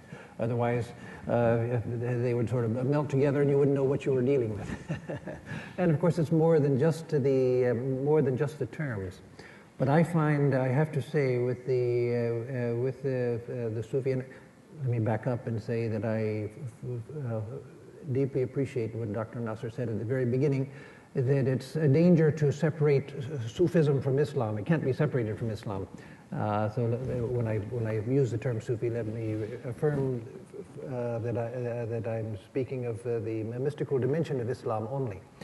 That when I read a mystical Islamic text, that I have not yet found a passage where I say, no, that's not true. No, this is wrong. I find it an expression of truth, and what is inspiring to me and helpful to me in my spiritual life is that when I read it, I find that, oh, that's a new way of looking at this truth that I had been looking at from a different perspective. The reason why two eyes give us a depth of vision is because of the slight angle between the two eyes. It's the distance between the two eyes that allows me to see depth. And so when I can see in a tradition like the Sufi tradition, which has so many parallels with Vedanta, or Vedanta has so many parallels with it, then it's an experience of beauty for me, and not an experience of contrast, and certainly not difference. Yes, yes.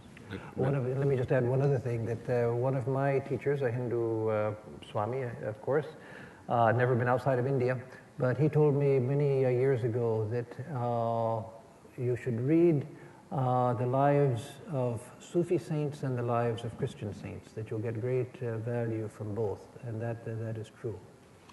But may I add a point to this? I think pertains very much to his order, because it belongs to the Ramakrishna order. If you're going to talk about nuances, especially in later history of India, when Ramanuja came upon the scene, the distinction between jnana and bhakti forms of spirituality became much more distinct in Hinduism. And they're more bound together in Sufism. You don't have pure bhakti Sufism, like you have pure bhakti Hinduism. And even pure jnana forms of Sufism have a bhakti element to them, if we're going to take a Sanskrit term. It was the great Ramakrishna who tried to reintegrate these in the context of Hinduism again. And his view from that point of view was very close to Sufism, and he knew it. He had said that to some of his colleagues and friends, because, for a while he was practicing Sufism in Bengal. And so this is an interesting point of comparison between these two great traditions. Yes, that's very true. In fact, in the case of Sri Ramakrishna, of course, that he actually engaged in the practices of different traditions. As much Christianity, Islam, and Hinduism, all yes, three. as much as for his own education and his own growth and understanding, as even though he's regarded as an avatar, but I believe equally to send out a signal to the rest of the world that he did this in public, albeit outside the temple precincts. That look. Well, I would change that a little bit and say that, as the Holy Mother, Ramakrishna's wife, said, that Ramakrishna didn't do that with any idea of teaching others. It was a spontaneous love for the divine in any way that it could be experienced. And so the teaching was there, the example was there and is there, and the example is there. But I don't think that there was, not that you were saying it this way, but I want to make this distinction, that there was no premeditation that I'm going to teach this to the world. That was distinctly absent. There was just this idea that, oh, God can be experienced in this way too. Let me throw myself into it. At the practical level, for those of us who are exposed to a wide diversity of religious, philosophical, and spiritual traditions, and sometimes we naturally gravitate to one as opposed to or instead of the other. And we also see in terms of the secular an attempt to take little bits from different traditions, through a brand of spiritual tourism where you collect artifacts and bits and pieces of practice. Surely there is a value, and you mentioned that these are traditions that have survived thousands of years, and that is the demonstration, more than anything else, that it works, and there is a value to it.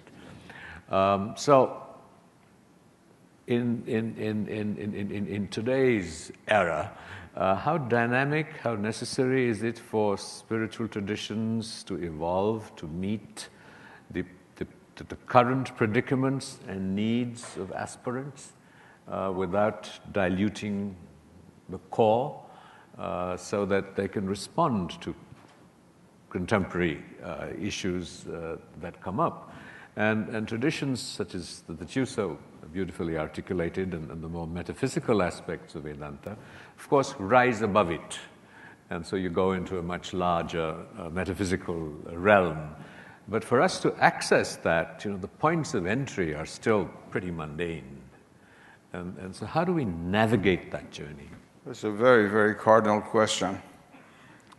When Jawaharlal Nehru was still alive, he was the Prime Minister of India, the Indian government decided they wanted to change Muslim personal law in India, not Hindu personal, Muslim personal law.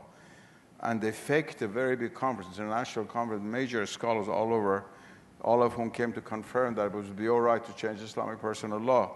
And unfortunately for India, they also invited me. And I did the whole thing, and that's where Nehru had his heart attack. He was sitting right there in the front row. Really?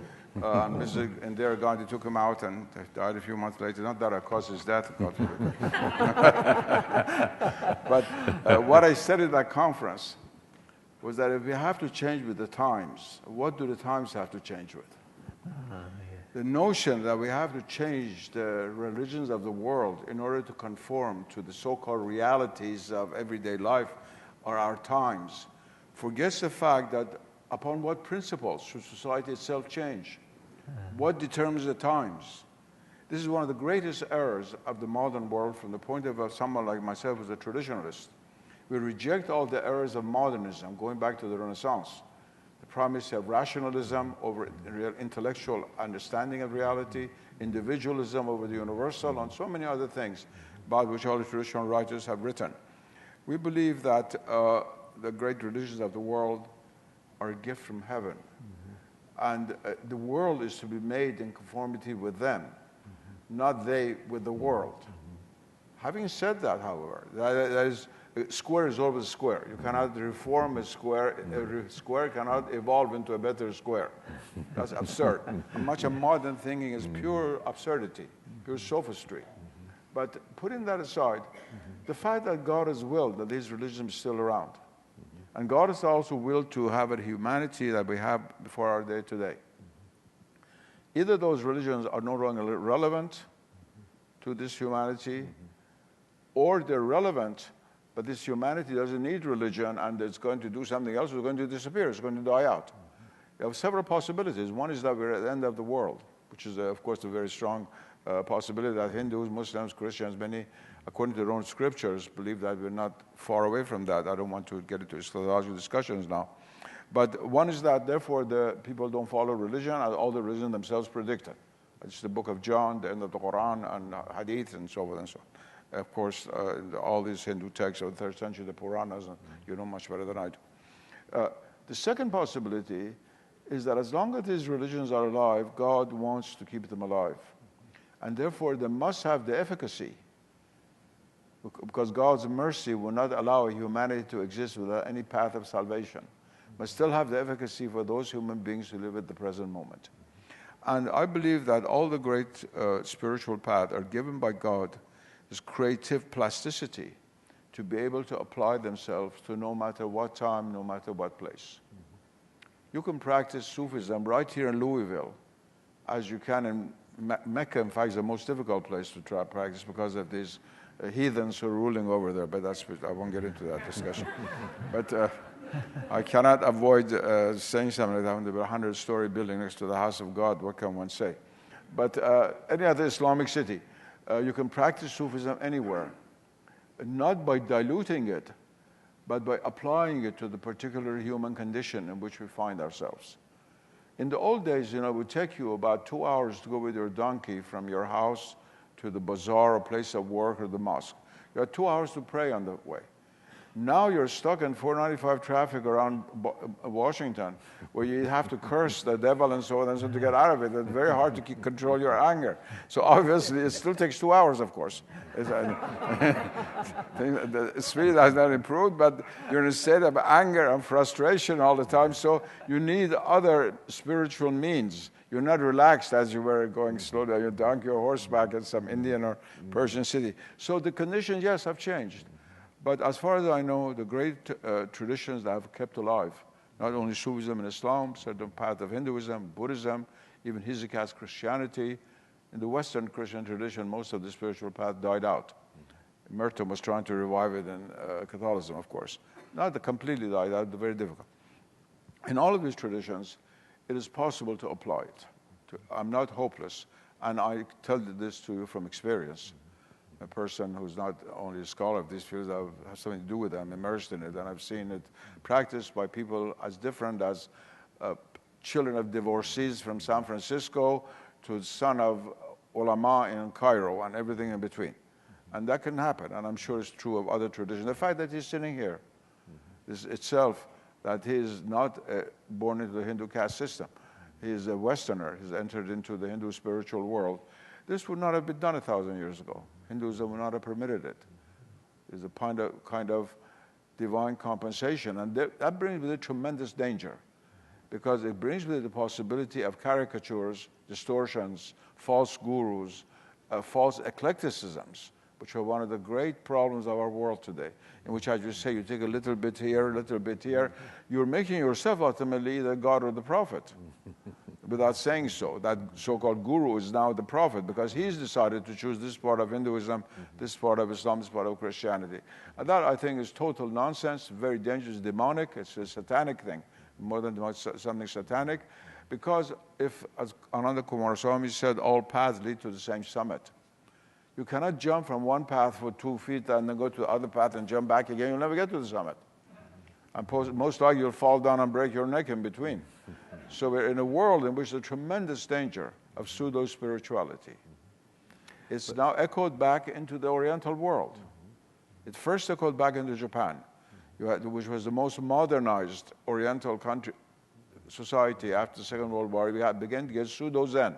You had Zen, anti-Zen, pseudo-Zen. Then it came in your country, in India. All the pseudo-gurus and so on began to appear. Now it's appearing in the Islamic world.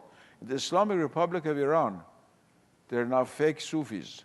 California Sufis have migrated to Tehran, if I can use such an expression. So we live in really very, very difficult times. You're right, you put your finger on a very important issue. There may be other forms of less sacred sound invading us, and different kinds of light illuminating us. And in case you're wondering what I'm pointing to, is that they are preparing for a party behind that screen. And we have assured them that, that we will try and work around their imperative that we conclude at 5 o'clock, and that's just 5 minutes away. But we will carry on till we're overwhelmed by different kinds of sound and light. So may I sort of throw open the floor for any questions that you might have of either speaker. And if you raise your hand, I'm what promised happened to the light that kept turning on and that's off? what was happening. I see. Could turn on the light so we could see the face of those who ask questions. That makes a great deal of difference. Yes, it does. Well, there's a lady there at the back. Okay. Test. Okay. So I'm not real clear on my question, so maybe you could help me formulate it. But I work in healthcare, and I want to know how you can discriminate between pseudo caregivers and authentic caregivers, like from the place of compassion versus the place that feeds the ego, and does that even matter in the end result of caring for someone in medicine? Does that make sense? Well, I think the question was that how do you distinguish between a caregiver who is coming from a genuine position of compassion and someone who is doing it in a pseudo fashion or with an ulterior motive? Perhaps he would like to answer. I can, Or I'll answer it, but you go first. Okay, I'll attempt. It's somewhat similar, I'd say parallel to the situation in spiritual life between a true spiritual teacher and one who is a false prophet, a pretend prophet or pretend guru. That's a problem in the spiritual life, especially in the modern times, as Dr. Nasser indicated a few minutes ago. It's a particularly modern problem. And it's also a special problem in the health-giving world now with alternative medicine, which I am a firm believer in, and I use alternative medicine when possible. So it's not a criticism of alternative medicine. It is a fact, however, that, as we say in America, the situation is buyer beware. Because even some organizations which authenticate practitioners of certain modalities of caregiving, even they sometimes are not trustworthy. So the first thing is that we have to, if it's the question is about myself as a caregiver, I have to be totally honest. Just as a spiritual person, to claim enlightenment on my part when I don't have it, that's a terrible thing, because you're, in spiritual life, it's even worse than in the medical field, because you're playing on people's deepest hopes and fears. In the medical field, you're playing on people's hopes for physical life and death, which also is very, very important. So we have to, the practitioner has to be extremely careful, extremely honest about what they can do, what they can't do, to know what they've been trained to do and what they haven't been trained to do. If we're going to someone and want treatment, then we have to be very careful about the person that we're going to. I'll stop there, and you please. I would just add this one word, that you have two very different problems that the lady really alluded to. One is the technical know-how of taking care of the sick. You might have a very good intention to have compassion, but give the wrong medicine and the patient dies. Yeah. This must be distinguished from the intention of being compassionate. Yeah. In fact, the caregiver could have no interest in spiritual compassion whatsoever. She's making a living. It might be baking bread or being a lawyer or something else, except she's doing this. So they could have not a zero or even negative spiritual effect, because the intention was not to be compassionate, but it's just her profession. Yeah. That's the other side of the coin.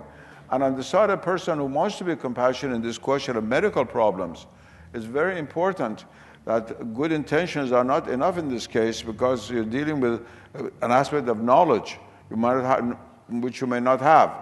And it must therefore be combined with humility. And this humility involves also being humble in certain beliefs that certain people have about medicine, which might not be based on certainty. Going all the way from tying a knot to a tree, or to going to a psychiatrist, everything in between. You know what I mean. Yes, yes. I'm not criticizing only traditional medicine, also modern medicine. There are many people have all kinds of beliefs, from Christian Scientists to this and that, whether this belief is based on certitude, upon which then you're going to be charitable and compassionate towards the patient. So it's a very, very complicated field. And I think the moral, spiritual elements must not be confused with the question of efficacy of the profession that one is practicing. I think an implicit question that has come up is that you mentioned, the aspect of certitude and certitude of a spiritual teacher. And we have been trained in everyday life, or we believe we need to aspire to a healthy sense of self-doubt is encouraged, so that it leaves us open to keep growing, and that certitude can be dangerous. No. Isn't there a fine balance there that where, most, how do I put it, most bigots and dictators experience great certitude. And so what is that fine line between the certitude of a spiritual master the truth. But the dictator is as convinced of his truth. You know, I mean, Hitler was as convinced of his truth. Because it was based on falsehood. First of all, you have to have a certain amount of doubt. This statement you express is self-certitude that you're expressing. You're certain that you should have a certain amount of doubt. The Quran identifies man's perfection with stages of certitude. With hearing about the fire, seeing the fire, and being burned in the fire. The 3 levels of certitude. Certitude is only certitude if it's based on the truth. When it's based on the ego or on falsehood, it becomes very dangerous. And so the doubt on a certain level is a positive spiritual element. This is different from the doubting Thomas of Christianity or this whole doubt that we have in modern society, so much lack of faith. That doubt is not against faith. It's against the falsification of a crystallization of faith on the wrong level. And that's a human danger. And especially self-deprecation, not taking ourselves too serious, is very important. That's why I said humility. True certitude is always combined with humility. Pride and certitude don't go together. If we have I'm certain of this and I'm very proud of it, there's something wrong. There's something wrong with me. Yes. All right, floor. Yes, lady in the back. Excuse me. I'm a person of faith, and I practice my faith, and I recognize other people who practice their faith, but I find that I have compassion towards others who don't have that faith, and therefore my example and my treatment of them would reflect the compassion that I have for them, and that I wouldn't not recognize them or treat them differently because they don't have a faith. I was just wondering, how do you feel about that? And if my journey is to find God or find let go of ego, I find I'm traveling backwards because I came from God, not forwards. And if I'm going back to the silence, which is God, I think then this will I've gone away. I think this will have to be the last question unless we practice what... This is holy silence. and the practice of what Swamiji, described as how to, our ability to filter out extraneous sounds. And we will be really challenged. But perhaps would you like to... Could you repeat this question? Yes. The sound came, I didn't hear the last part of it. It's right behind me. The essence of it was that how do I, if I practice a particular faith, respond to a person who doesn't subscribe to the same kind of faith. I mean, in a nutshell, that was what it was. It was more nuanced than that. But I'm sure you will all want to say something, but since I've spent a lifetime on this issue, yes, I'll very quickly say a few words. I know we have to stop with this noise very soon. Ordinary human beings were not created to live in a universe of multiple religions. For all of our ancestors, for millennia, they lived within a world in which the religion was their religion. They didn't have to worry about the presence of other religions. There were a few exceptions, like the meeting of Islam and Hinduism in India, the meeting of Islam, Judaism, and Christianity in Spain. There were very few exceptions. By and large, this held until our own day. We live in exceptional times. We live in a time when the borders between religions are removed in a certain way. I've been teaching for years and years in university in this country and before that in Iran, especially in the West, much more than in the Islamic world. It's very dangerous for a young American student who's a Christian to encounter Islam or Hinduism and Buddhism and consider all these to be infidels and go to hell and remain a Christian. It's very, very difficult. Because we have to either understand the reality of religion in totality, or we are in danger of losing our own faith. However, this is not possible for all people. It's very, very difficult. And there are various grades of people. I believe at the highest level, the sages, the saints of all religious communities have to be able to practice an inclusivism which is so inclusive as to include exclusivism. An inclusivism that is so inclusive as to include exclusivism. That's very, very difficult.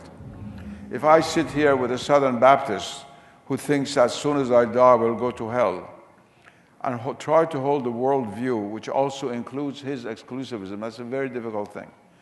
And God really doesn't expect that of everyone. But every religious community today must have religious leaders who understand this perspective and who are able to hold on to it. We have a few examples of that. The patriarch of the Orthodox Church, Bartholomew, is a remarkable man who's a very good friend of mine, lives in Constantinople, old Istanbul today. He's one like that among the Christians. I've had dialogue with almost all the popes in the last few decades. None of them really held to this view. They wanted to be friends of Islam, but they did not accept Islam as a true religion. I just had a famous dialogue with Pope Benedict XVI. Some of them have read it. It was, let's love each other in God. I presented a talk before him, and he answered on behalf of Christianity. And it was the question of diplomacy, wanted to be friends and so forth. We need more than that.